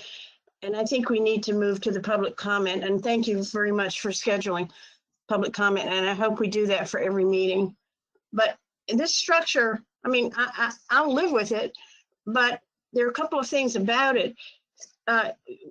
We're not experts in the Virginia Noxious Weed Law, and we can't be expected to identify what requires a statutory change and what doesn't. So it seems to me we need to lay out a lot of policy options and have a big discussion back and forth about each option. And also, I don't think that our options, our recommendations, are necessarily limited to the precise text of of the resolution. And Jennifer's idea is a perfect example that in this process, we can come up with some approaches that weren't contemplated in that resolution, but still meet the goal of the resolution. And that is where we have the sections at the end, additional recommendations, and that's where they would fall in. We felt as though this was a good approach to try to find, to work through the different options in the statutory changes. Then we should walk through the words of the current law then. Put the law in front of us and we'll walk through that. But okay, so section 1 or option 1, there are no changes. So for option 1 with no changes, statutory changes, knowing what the Noxious Weed Law says now, and David Giannino gave you gave everyone an overview of it. So what specifically can we do related to labeling, taxing, adding invasive species to the Noxious Weed Laws, education and outreach?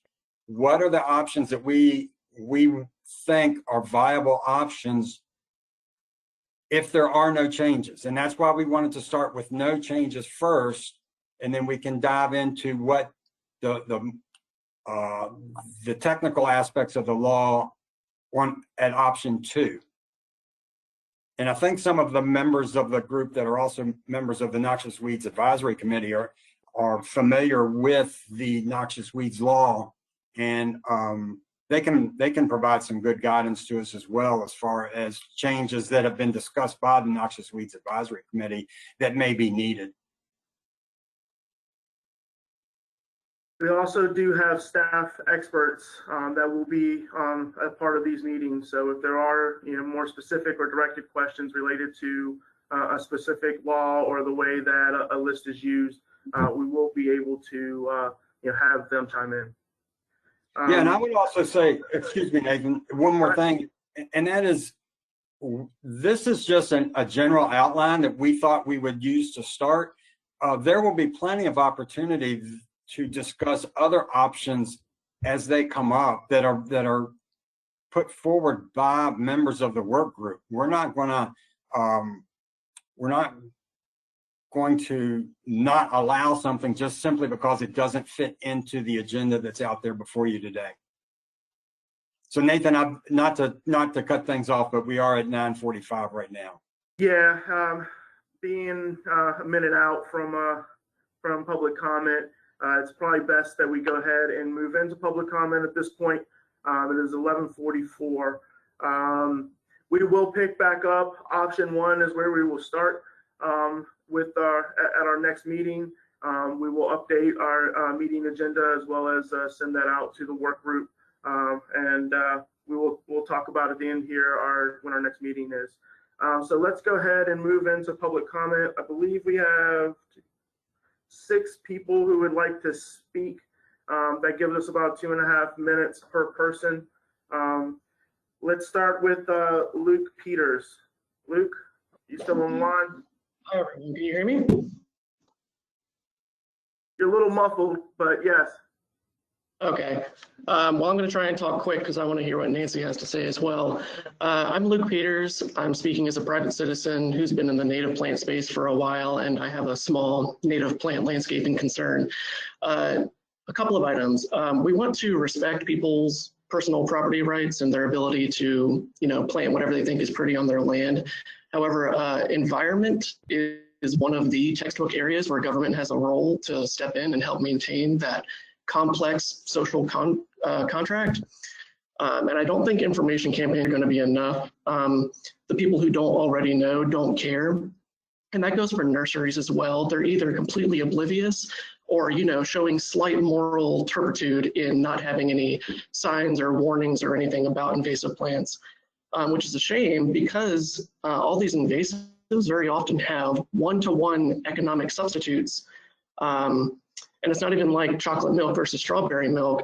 Some of these invasives have direct native analogs species-wise. And then going into the economics of it further, the Commonwealth is starting to recognize the co-benefits of environmental services. And if you actually monetized not only the man hours needed for the removal of all these species, but also the harm to the environment, like we do with carbon credits, nutrient credits, et cetera, it would be enormous. It would be millions and millions of dollars. And so that said, we can't be too burdensome on private property owners. I'm already thinking of starting a nonprofit to help little old ladies who have English ivy taking over their yards and getting groups of people to go help them remove it from private property yards. But so what we can do is immediately stop the sale and then later on introduce some kind of state Dillon rule laws that localities the ability to fine people who still have these plants on their property. And then later on, you can add a tax to naturalized or other non-invasive, non-native plants. And then if you add all those economic definitions, it fits in perfectly with the Noxious Weeds Law. And instead of letting people grow golden bamboo because there's an economic benefit there, we would talk about the economic benefit of getting rid of all these invasives. And also that to me is kind of like saying, well, we've been brewing this poison for years, you know? I don't think that's a very good argument. Also, other states have already enacted these laws, so we already have a kind of roadmap for it.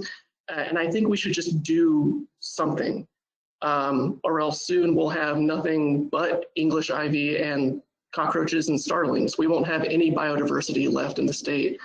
And then I think one thing that we should look out for is future technologies. All of the things on the tier 3 list that we've just written off as not able to get rid of, we could look into some crazy stuff like CRISPR for plants. We could sexually sterilize all plants that go out for sale if they're invasive. Luke, I hate to cut you off. You're well over your 2.5 minutes. Sorry about that. Nancy, take it away. Thank you very much for your comments. Feel free to put them in the chat. We are recording them as well if you have additions. Sure, thank you. Nancy Veers, you're up next. Hi, I'm Nancy Veers. Thank you for the opportunity to speak. I really do appreciate everything that Luke has mentioned here. I'm president of the Virginia Native Plant Society. We're a conservation group of more than 2,200 people. And as you know, Jim Hurley is the representative from our group to this working group. I want to stress that we have an opportunity to be bold here.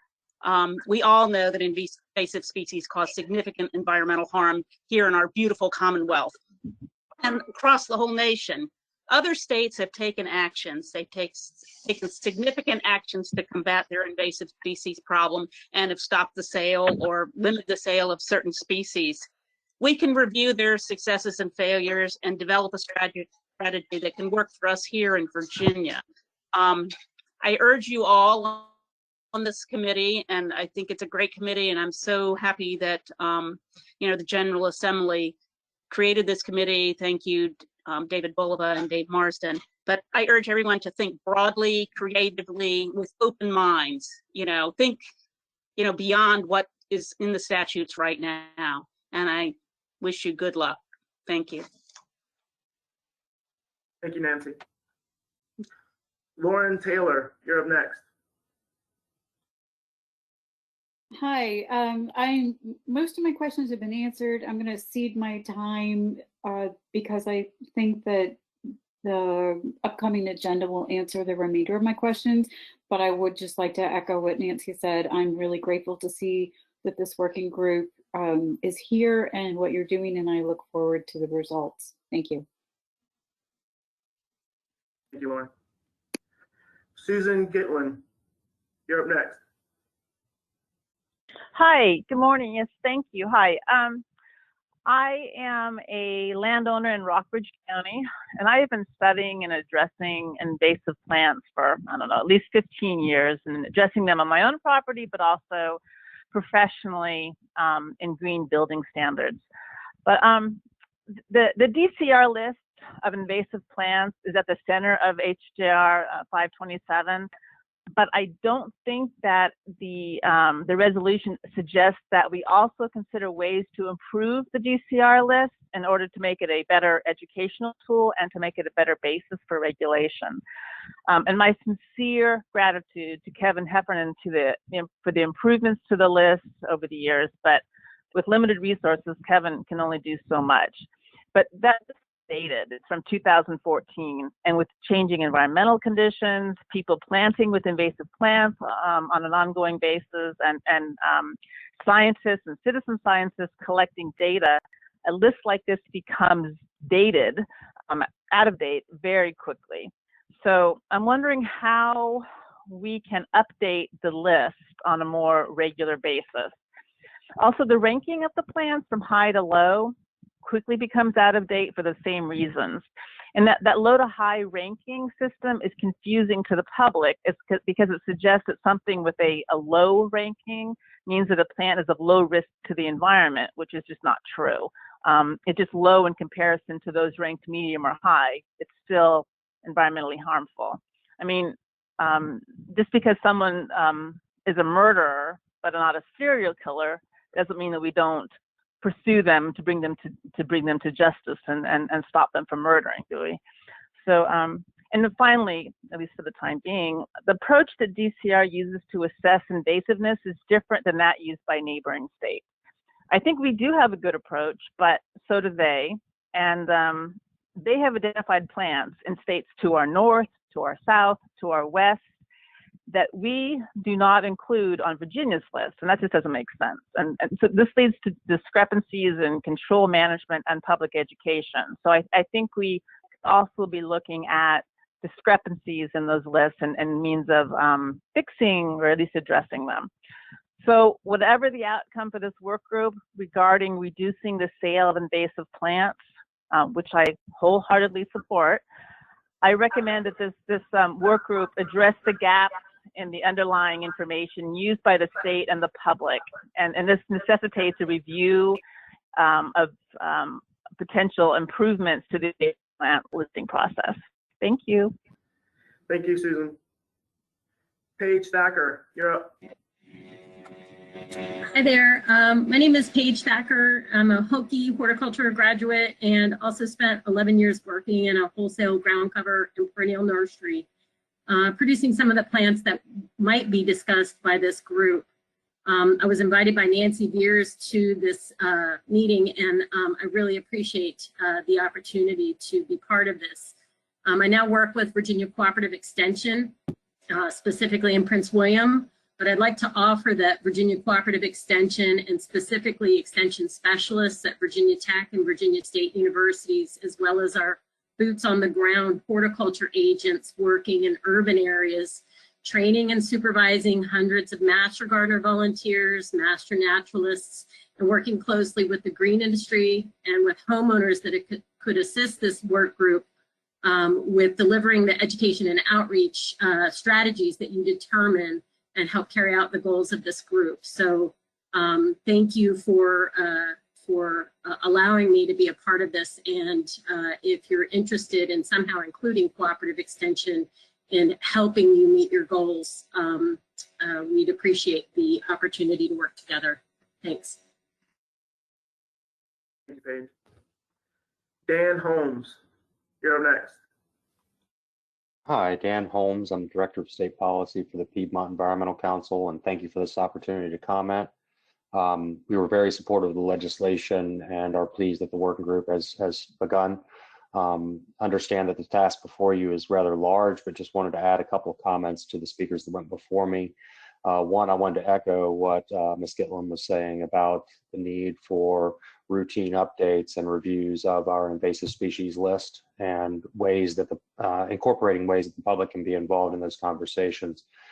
As well, I just wanted to make a couple of comments to start off with regard to consensus and exploring the options that are before you. While I acknowledge that exploring areas of consensus is important, I do want to stress that science should be the guide for the solutions. Cost to the Commonwealth, its localities, citizens, our environment have to be acknowledged, and furthermore, externalities have to be acknowledged in that process as well and addressed by the industry. I'm hoping that some agreement can be reached to phase out some of the species of greatest concern. And I'll just end by saying, my educational background is landscape design. And I would just offer that homeowners, exclusion of a plant isn't going to stop a homeowner from planting plants. When they go to the nursery, when they go to the garden center, they're going there to purchase a plant for a specific space. And ultimately, they're going to purchase the plants that are available to them. And while some may be looking for a specific species, I'm not discouraged by the idea that some of the worst of those species with regard to its invasive nature would be excluded, because I do know that there are alternatives that can be found in almost every case. So good luck to the work group, and I look forward to listening to future conversations. Thanks. Thank you, Dan. I did see one question in the chat from Jason Powell. With respect to the observation on funding, will the work group be able to frame its recommendations in terms of the order of magnitude of cost with respect to relative benefits of the approach? For example, is it more cost effective to fund public land control efforts versus private landowner grants? If landowner grants are recommended, how would you quantify the outcome and ensure compliance? So something for the work group to think about as we start to develop and coalesce around efforts for removal of invasive species that are currently in the environment. Nathan, this is Jim. Go ahead. This is Jim.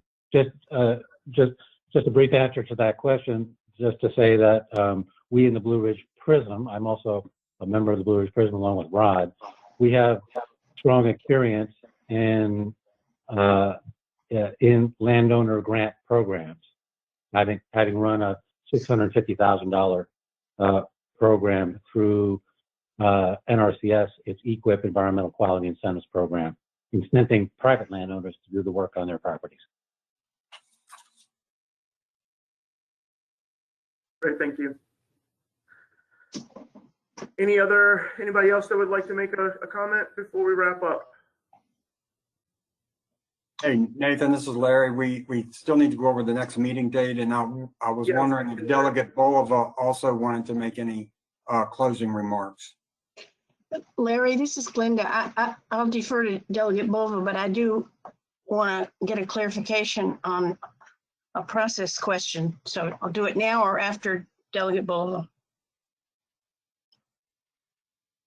Delegate Bolova, did you have any final words for the group?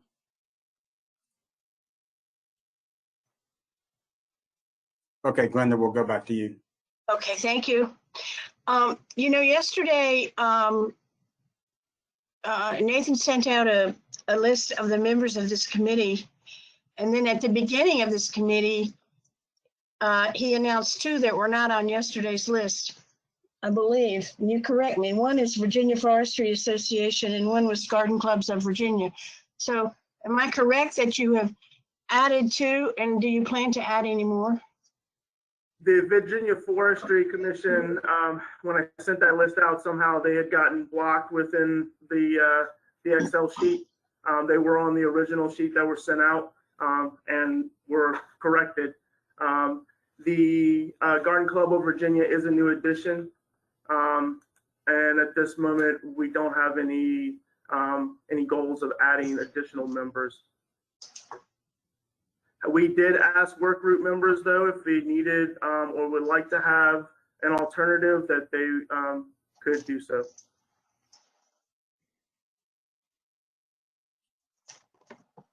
Thank you.